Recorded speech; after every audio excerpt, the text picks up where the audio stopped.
Hi, everybody. This is Art Pasquinelli. I'm the Education Market Strategist responsible for repositories preservation and digital libraries at SUN.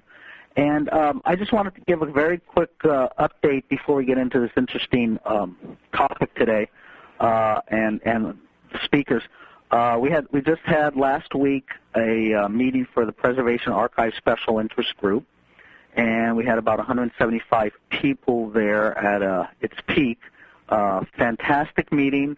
I know a lot of you are on my SUN Preservation Archive Special Interest Group alias, and just wanted to give you a quick update. We had great meetings on repositories and boot camp, what we call boot camp presentations the first day. Then we went into a lot of new content, a lot of e-science and curation, data curation content the second day. Third day, we had presentations from Mike Kell at Stanford, Cliff Lynch as wrap-ups, and then we went into active working groups about where we want this organization to go.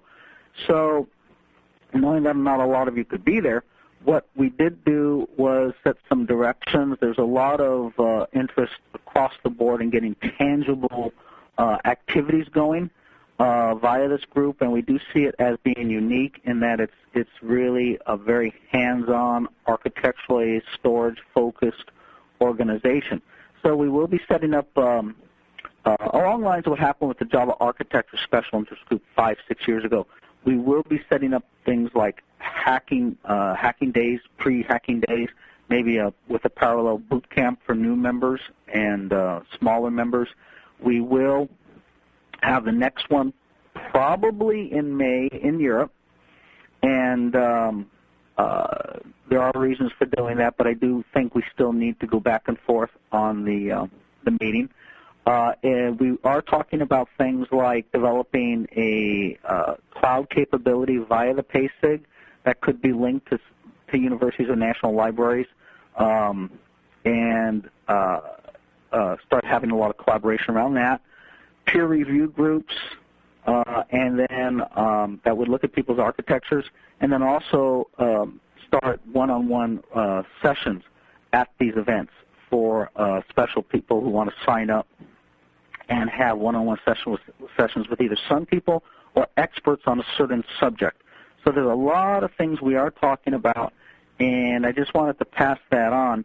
If anybody in the next few months wants to meet with me personally, I will be at the Museum Computer Network meeting in Portland in early November, and I will be at EduCause in early November, and Keith Rajecki, the Solutions Architect for SUN in this area, and I will probably be at the Digital Curation Center meeting in London early December.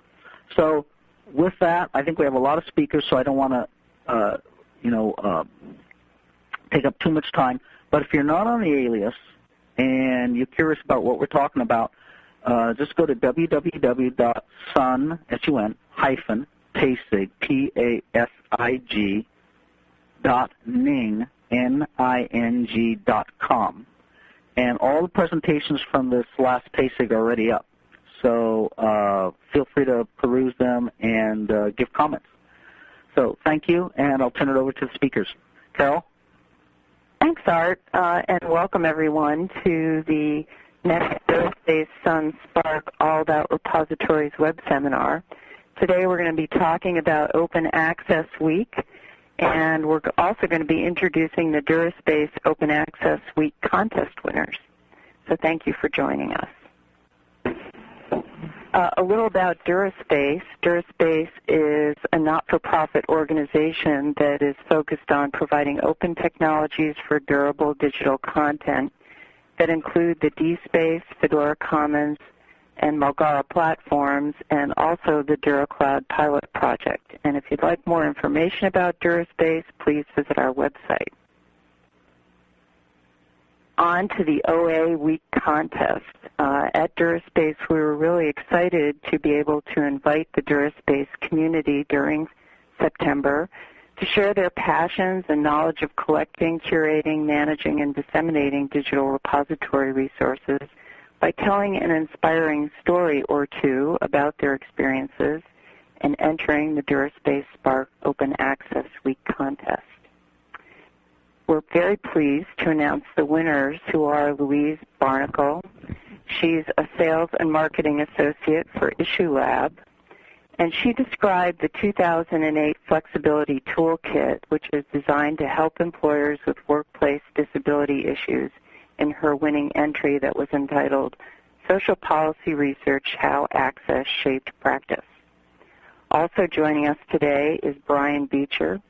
He is the Director for Computing and Network Services, the Inter-University Consortium for Political and Social Research, that's ICPSR, at the University of Michigan.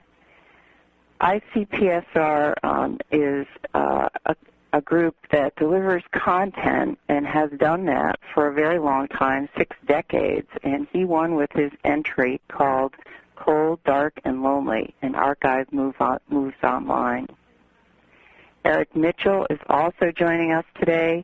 He's the IT Development Librarian from Z. Smith Reynolds Library, and his entry highlighted the history and culture of Forsyth County, North Carolina, and he's going to talk about building a community digital library using DSpace. I also would like to introduce Lisa Brooks today. She's going to be substituting for Louise Barnacle. She's the co-director and co-founder of Issue Lab, and she leads the technical efforts of the organization. Also on the call, we have lots of people on the call today, is Jennifer McClenahan. She's the Communications Director for SPARC, and she's going to be talking about Open Access Week events and activities. And myself, Carol Minton-Morris, I'm the Marketing and Communications Director for DuraSpace, and I'll be moderating the call today.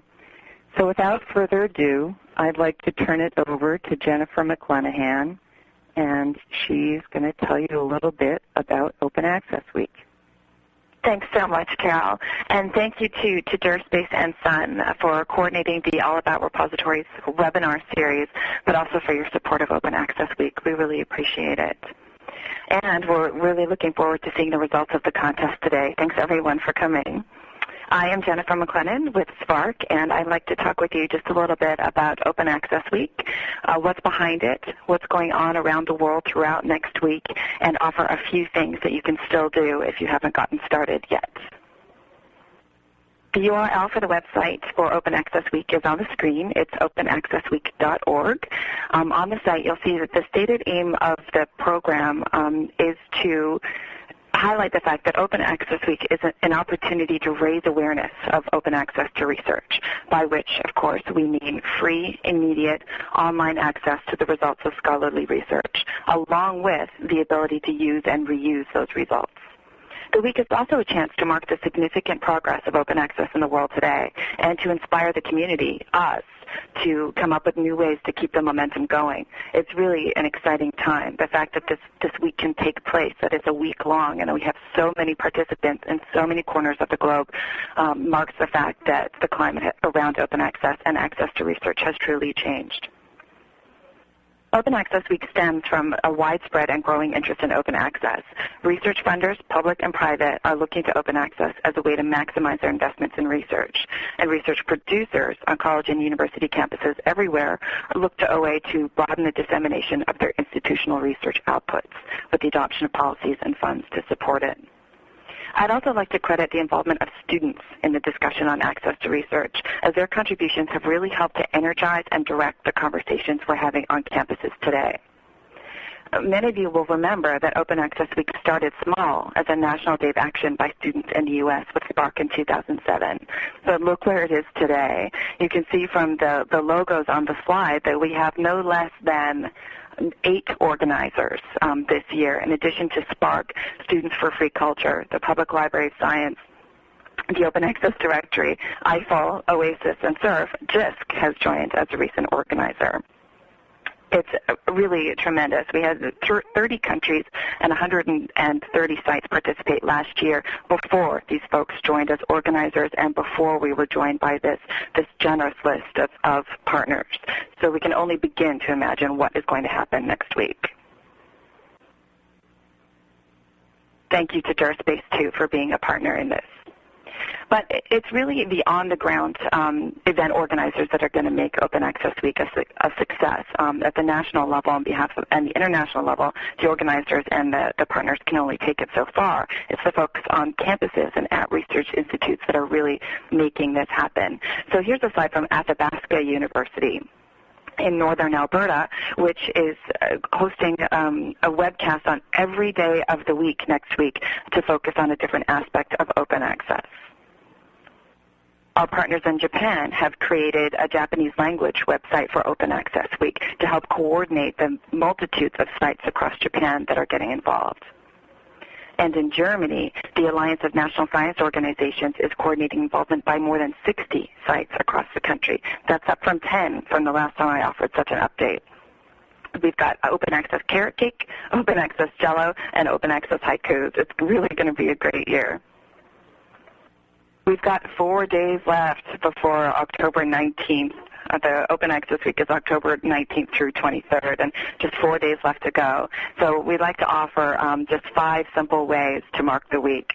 On the slide, you'll see these options for you. It could be really, really easy. It could be as easy as opening your email and sending an email to a few colleagues about open access, just starting a conversation about the importance of widening access to research. Wear a T-shirt. We've got orange and red and blue T-shirts out this year. Or set up a table or host an event where you can really dig in and have a substantive conversation around research access issues on your campus or with your organization and how you might broach them moving forward.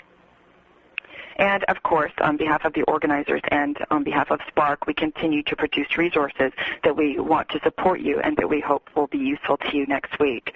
So first we have a new video letter from SPARC, from Heather and I. It has been such a pleasure to work with all of you in putting this event together that we wanted to offer our thanks in person through this video. And it is such a pleasure to see all of the participation around the world this year. We really wanted to get out there and say thank you. We also aimed with the video to try and set the context for Open Access Week, to talk about the tremendous momentum behind open access to research these days, and to explain why this week and this opportunity is really important to so many people on so many levels. We have also just released yesterday a new Open Access 101 video. Again, I have to fully credit students on this because it was students who suggested we need this concise introduction to why open access is important, what are the barriers, where did it come from, and how can it change? How can open access change research? So it's a great, succinct, I think, a 3-minute clip that explains everything from A to Z. And while it came from students and it's designed for students, it speaks to everyone. And it is really a poignant case, so please do take advantage of that. And finally, last week we rolled out a new paper from SPARC that goes directly at the question of how can we pay for open access. We know this is going to be a fundamental question and part of conversations throughout next week, so we do hope you'll take advantage of that. Dr. Crow for SPARC has done a survey of income models in place now to support open access publication. He offers a description of what the model is, why it's important, to whom it may be relevant, and offers examples of who is exercising that model right now. It's really a practical and useful guide. And that's it. We hope that these tips and these resources will help you. If you have plans underway, or if you haven't yet, there's still a few things you could do very easily, and we hope you will. All of these resources are available at openaccessweek.org.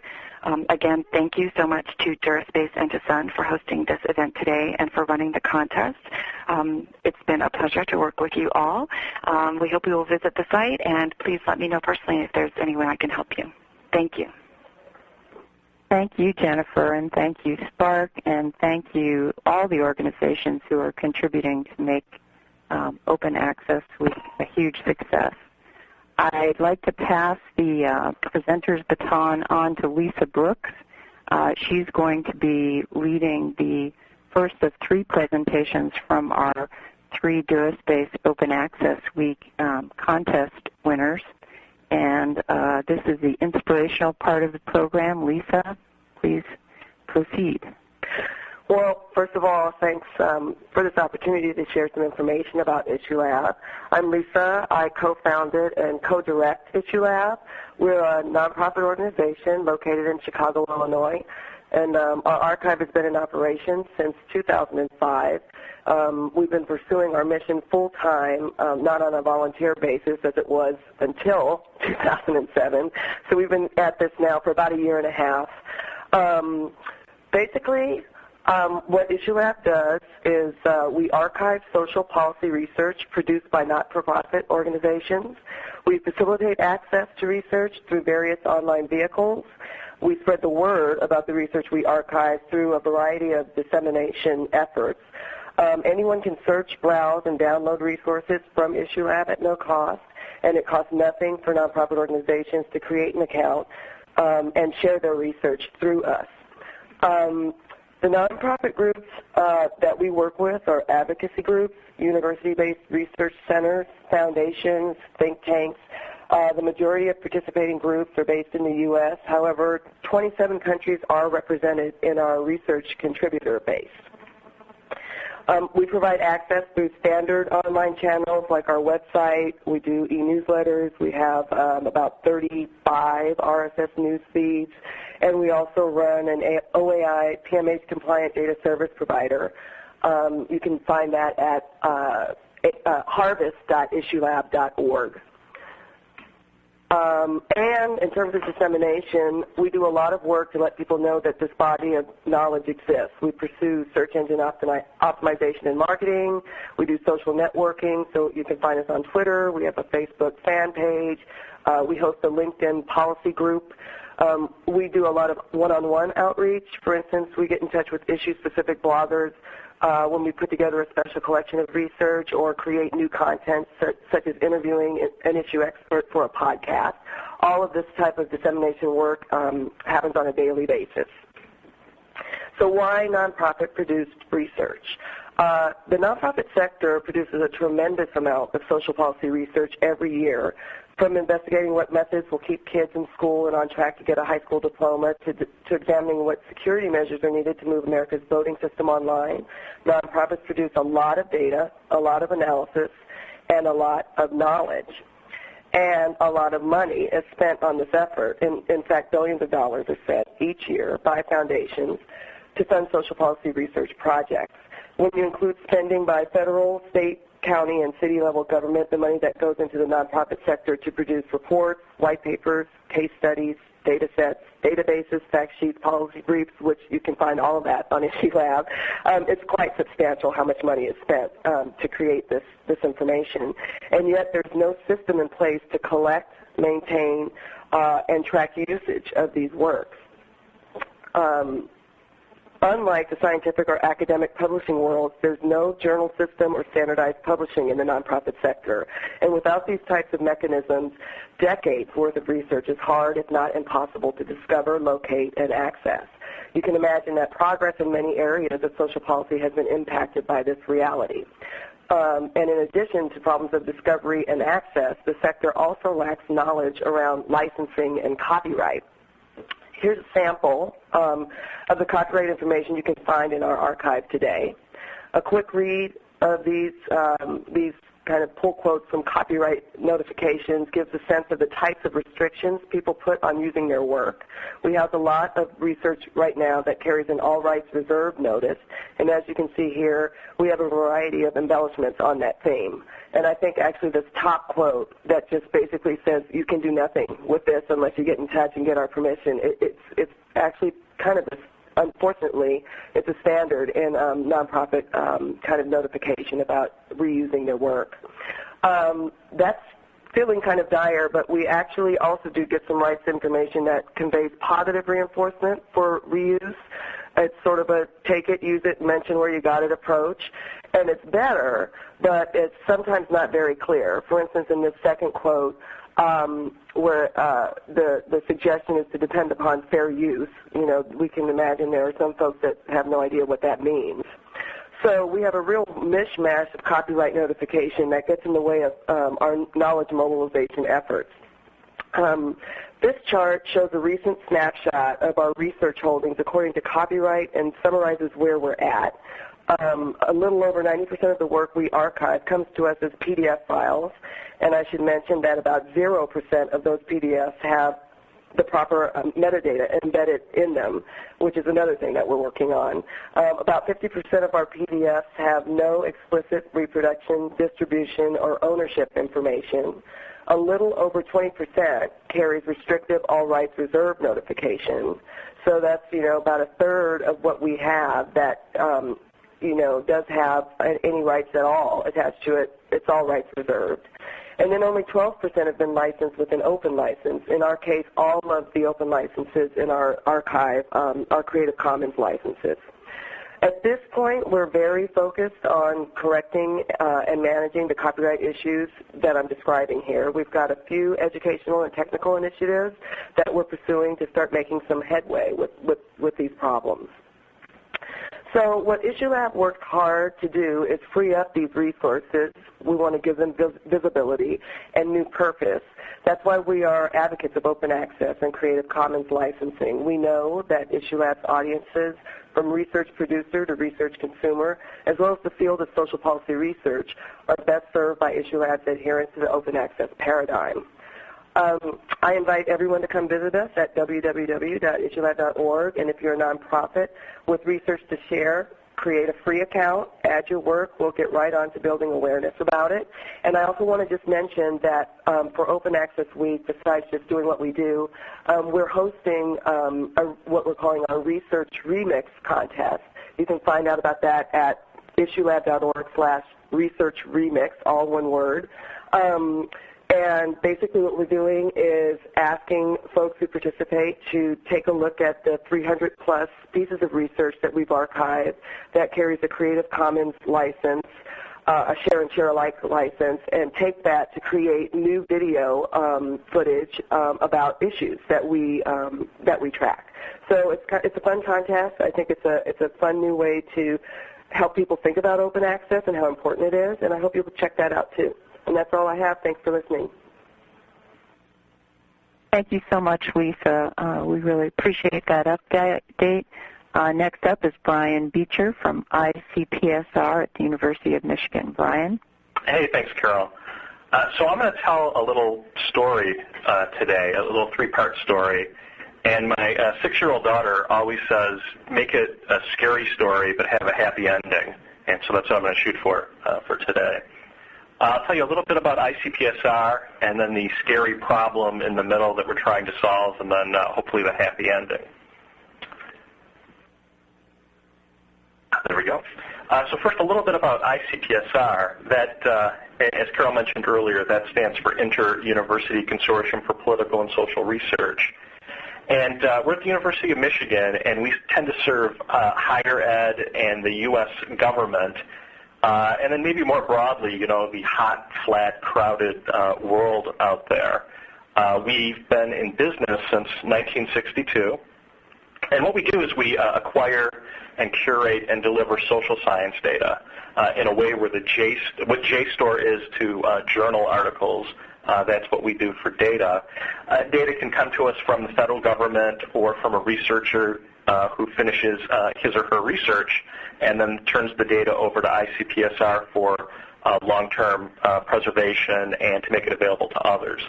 There's quite a history and culture in the social sciences of sharing data and making it open. And the sort of content we have covers a number of different fields: political science, economics, sociology, and many more. Primarily, the content we get is survey data. We also have some aggregate data, such as U.S. Census Bureau data. It tends to be tabular, and the people that use the content they get from ICPSR tend to load it into their favorite stats package to perform some kind of an analysis, such as SAS or SPSS, and so on. And I thought I'd talk a little bit about how ICPSR fits into OAIS. That stands for the Open Archival Information System Reference Model. I think a lot of archives are trying to figure out how their existing processes fit into that reference model. And so a typical chain of events at ICPSR is that one of our clients would deposit some data. It might also be a drive-by deposit where we're not really anticipating that the data is going to come in. And that kind of fits into the ingest box of OAIS.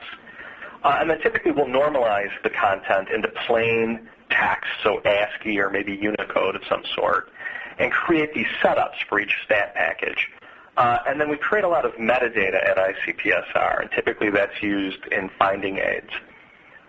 We'll preserve all of the content in this normalized format, and then we make it available to others. And like I mentioned earlier, we've been around since the early 60s, and so some of the data has been made available to people over and over and over again.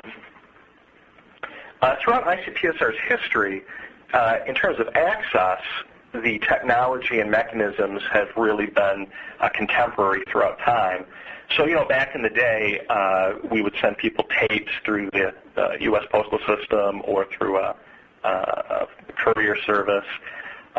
When the Internet was young and innocent, we'd use technologies like FTP or Gopher to deliver content. And then more recently, of course, like everybody else, we deliver content through the web, including online analysis. So for people that need to do maybe some sort of simpler analysis, they can do that without even needing to purchase a stats package. In terms of the archival storage, the stuff that we keep forever and ever, that hasn't always kept up with the delivery or the access technologies. So historically, we always kept 2 copies on tape. And that was offline and local in Ann Arbor, Michigan, where we are. And that worked pretty well for us, but it was kind of expensive to do that. And it really makes it hard for people to browse the archival holdings. So while we have a lot of metadata and finding aids to make the access copies easy to find, for the stuff that's been maybe superseded or materials that a data manager here at ICPSR would need to access it, not a good way to browse it or search it. And of course, when your content's offline on tape, you're not even sure if the bits are okay. And that brings us to the scary part, which is kind of timely, I guess, for October. And so you end up with a place that looks something like this with, tapes and boxes, and this is where we should cue the scary music. But then relatively recently in 2006, ICPSR did a couple of things. One is it created a Chief Preservation Officer role and recruited Nancy McGovern into that role. Nancy's been very active in digital preservation for many years and came to us from Cornell and continues to do her digital preservation management program. Sometimes it's here in Ann Arbor at ICPSR, and other times she's been taking it on the road. I think the next road show is in Boston. And we also moved the archival storage engineering and operation function into the IT shop to me in 2006. And then over the next couple of years, as Nancy was setting policy and building a culture of digital preservation at ICPSR, my team was busy going through the warehouse, where tapes hadn't been read, getting that stuff read, checked. Once we were clear we had all the bits off the tape, getting rid of the old media so it's not lingering around for the next technology director to inherit. And over that time, we moved about 6 terabytes of content, about 600,000 unique files, and that put all of our content online, and so it wasn't so cold or dark anymore, but it did, end up in a much cleaner-looking warehouse, so that's not quite so scary anymore. But at this point, we have a lot of content, but it's just in files, and that's not ideal in some ways. And so the next step was, well, look, maybe what we can do is take some of these technologies that have been around for a while and are gaining some traction, like Fedora, and why don't we put our files into something like that? And so for this content that we pulled out of the warehouse, often we don't have a lot of metadata with that, but we always know some aggregate information, like what aggregate object it would be part of. So the nomenclature used at ICPSR is a study, and we would know what study number it's part of. And so we're using a pretty simple Fedora content model for this. I call it a data keepsake, where we take all the information we have about one of our studies, and some of it we know is certainly useful, and other things may or may not be useful, but we don't want to take any risks. We want to keep it around anyway.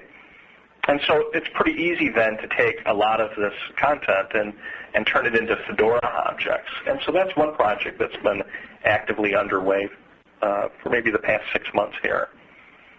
And then maybe the second part of Fedora for our more recent content where we really have very good metadata. In that case, we'd like smarter objects, not just these keepsake objects. So maybe objects that are strongly typed with well-defined relationships between objects. And then maybe some rich services that one can apply to the objects. So I mentioned earlier, a lot of times a researcher will want to load our stuff into a stat package. So, it'd be nice maybe if on the fly a researcher could browse our holdings and say, yeah, I want that thing, and I want it in this version of this stat package. And maybe we could have a service that would produce that on the fly.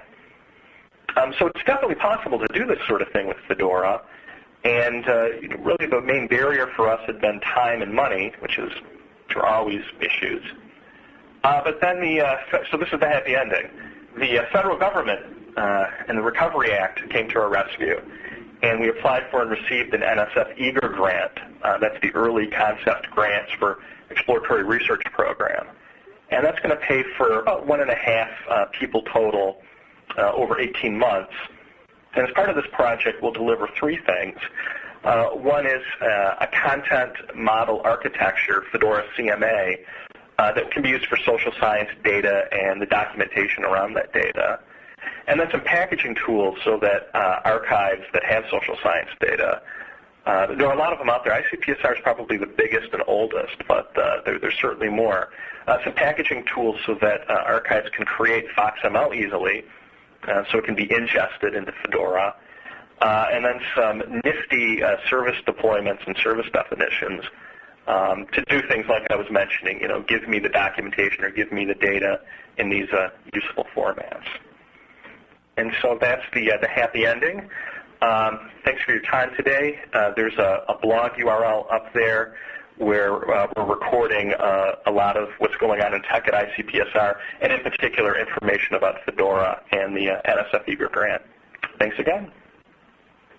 Thank you, Brian. I think we're all glad that things aren't quite as cold and dark as they used to be at ICPSR. Next, I'd like to turn it over to Eric Mitchell from Digital Foresight. Eric, are you there? I am here. Thanks, Eric. Hi, I'm Eric Mitchell, the Assistant Director for Technology Services here at Wake Forest University. And what I'm going to talk today about is Digital Foresight, a community digital library that we worked on for the last 3 years in conjunction with funding from the LSTA Act and North Carolina State Library. The Digital Foresight, it has about 12,000 images in it. We are entirely a photograph archive built up out of the collections of 4 partners, Winston-Salem State University, Forsyth County Public Library, Wake Forest University, and Old Salem Museums and Gardens. We were a 3-year project, and excuse me, we're grant funded during that time. We're actually continuing with a new grant to do community-based digital training. And right now, the really active part of our collection is our Flickr community, which has really just kicked up over the last year. And we have community members contributing images to that. So our mission for Digital Foresight was really focused on creating a community digital library that empowered all of our partners and the surrounding community to create digital objects. And early on, part of that issue, or part of the issues that came up, was surrounded how we handle licensing in a community digital library, since everybody was turning their images over into this new thing. And so we put into our vision statement, actually, that we would make these digital objects available for everybody to use. So as we can see, some of the big issues surrounding collaborative digital libraries are that people need to be able to do some peer-based contribution. We needed to distribute responsibility and expertise. And so we actually got each of our partner institutions to take on a big role in the digital library creation process. But along with that, we needed to have some centralized content creation, and we needed to provide people a way to reuse all the content that we were creating. And finally, a part that we figured out, I think, late on in the process is we really needed open source software to help guide us on this. We were using proprietary systems early on, and we had issues making the content available in a way that made everybody feel comfortable with it. So I'm going to talk about 3 services today that we really focused on with Digital for Sight that I think are relevant to the ideas of open access in Creative Commons licensing. The first is content discovery, and that's a big part of any sort of digital library. We found that by trying to create a large taxonomy that we could use to describe all of our images, the community was able to help us describe the photographs. And so not only did our partners contribute descriptive text, the large community was able to help us describe images. And that actually helped us create a nice interface using WordPress as a discovery platform. This led to less hierarchy and a more open discovery system. And we were actually able to use our community to help us create stories that seemed digital photographs together from around different collections. The second big thing, the service that we focused on was community participation. I think during the first year, we really focused on getting things scanned. But in the second and third year, we found that we had a lot of people who were really interested in helping us build the digital library. And so we turned on commenting in our public interface, and we had the community help us author stories to seam this together. But we also had a lot of communities or a lot of historical societies want to give us content. And this turned into a big issue for us because although the partners had all agreed to a single licensing model and we could all agree that we owned our images and could make them available, we didn't have that assurance from these historical societies. And so we wound up creating a Flickr group and enabled all the community to submit pictures to us through that system. And so about as far as we went was linking their content into our site. We don't index anything, we don't download their photographs. But it's a nice way of bringing that sort of digital content in, and that's an aspect of the collection we hope to grow in the coming years. So this is the way it looks as it's integrated into our site, and this next screen is really just simply the group. And I think right now we have 39 members and 450 some odd objects in there. Then finally, the other aspect we built was kind of an education curriculum. And here again, this came to us late, although it's a big part of most grant-funded digital libraries now to have an education component. We really didn't figure out until year 3 that this was an important aspect. We hired teachers to create lesson plans. We had a few workshops and did some presentations in the Forsyth County area. And what was interesting was the teachers really keyed in on using our collection for some very specific purposes. I think in North Carolina we have 4th and 8th grade curricula focused on North Carolina history and Forsyth County history in our own little area. And they were able to take our content, reuse it, and contribute lesson plans back to us. One of the unexpected surprises out of this was a partnership with Learn&See, which is a statewide learning consortium which helps teachers with lesson plans and creates digital content. And because we had adopted a very open publishing model early on with all of our partners, we were able to allow Learn&See to take our digital objects in our stories and incorporate them into their digital history textbook, which they are currently working on. Kind of in summary, I think as I thought through how Digital for Sight benefited from taking an open access stance when we started creating our digital library and the sort of issues we came up with, I broke it down into 3 broad areas. First, platform proved to be a big issue for us. When we weren't using open source software, we had a lot of problems getting things out for folks and really making that data open and accessible. Along with that, though, we needed to find something that was scalable and easy to use for folks. The big issue really for us was licensing, and we didn't appreciate how significant choosing a Creative Commons license was going to be for us early on because we weren't thinking about what happens 2, 3, or 4 years down the road when we've all disbanded a little bit and gone back to our respective libraries. We had to do some compromises. Our first goal was to have completely open use, and we wound up settling on an attribution and non-commercial use license from Creative Commons. And even then, we had to have a few compromises. So if you go to our site, you'll notice we use visual watermarks on all of our images. But people can request unwatermarked digital images for free from us. One of the other issues we found is that when we included a private organization, they were used to using these photographs as a revenue stream, and we had to allow them to bring their own license model into the project. And so that really, for us, raised the issue of how open can we be as a community digital library. Hopefully, we've come to a good compromise there. But finally, I think with licensing, we started building open access and Creative Commons licenses into our contracts. And so the stories we had written and the lesson plans we had created are available to be reused by folks. And that, here again, will prove hopefully to be a non-issue as the years kind of go down and this digital library persists. And finally, I think with open access comes the idea of outreach. And so with our new grant, we're going to start educating the public on copyright issues. Hopefully we'll have more context to our digital images, and we'll be able to build a few more partnerships with our upcoming project. And our project is focused on training our local organizations how to organize, preserve, and make available their resources. And we're just getting started with this now. We're setting up digitization centers, and we'll be conducting training for the next year. So it's an exciting time for us, and look forward to growing that project.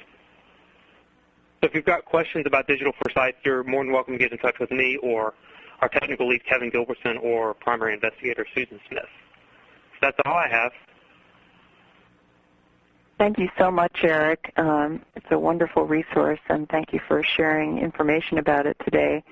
I'd like to take a moment to thank all of our speakers today, Jennifer McLennan from SPARC, Lisa Brooks from IssueLab, Brian Beecher from ICPSR, and Eric Mitchell from Digital Foresights. At this time, our speakers are prepared to take questions from the audience. So if anyone has anything, please feel free to ask your question. To ask a question, please press *1 and record your name. One moment, please.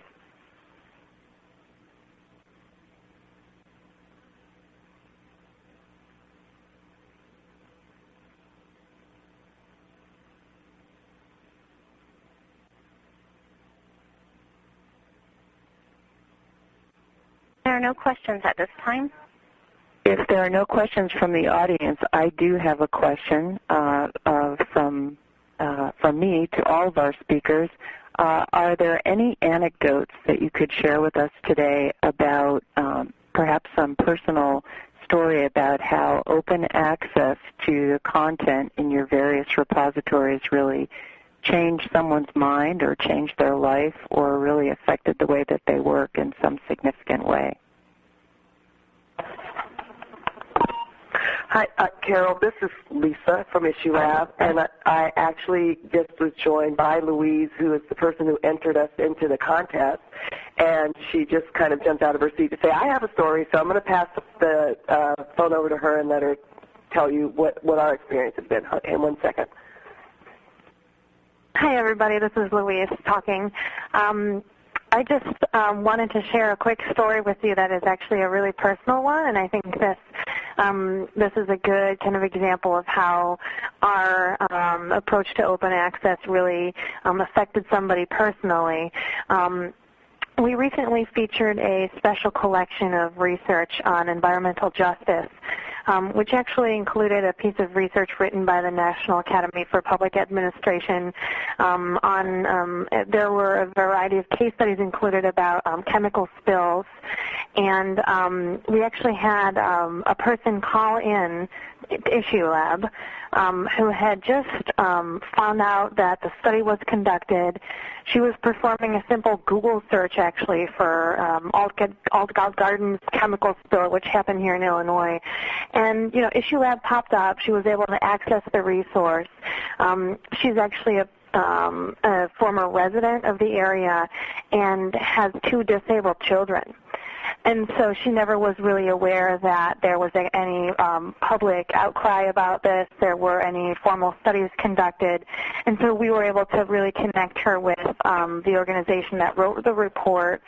And, just by making that kind of a resource available and kind of pooling the knowledge collectively and appearing at the top of that search result, she was able to follow through on that and get some more information. Thank you so much, Louise. That is a really wonderful story. Anyone else want to jump in? This is Eric, and I have to say that the fact that these collections that get published, which are open, wind up in Google, has actually had an impact on us as well, that we have folks who have stumbled across our collection who have had a lot of interesting things to say in relation to our digital objects. And I think it was an unexpected benefit you don't appreciate, how just putting a little bit of information out there can have a significant impact on people's lives. Yeah, I agree. I think the serendipitous access through the big search indexes is really surprising sometimes, who finds your stuff online. Anyone else? This is Brian. I guess I'll pick a slightly different metric. One thing that ICPSR collects is a bibliography of scholarly publications that cite data that's archived and made available at ICPSR. And right now we have just shy, I think, of about 48,000 citations in that database. And so there's certainly a lot of research in the social sciences that's been enabled because of the access that a place like ICPSR provides. Thank you. Are there any more questions from the audience? There are no questions. Thank you. Okay. Thank you all so much for participating today in the All About Repositories web seminar series. Especially thank you to Sun Microsystems for hosting the event.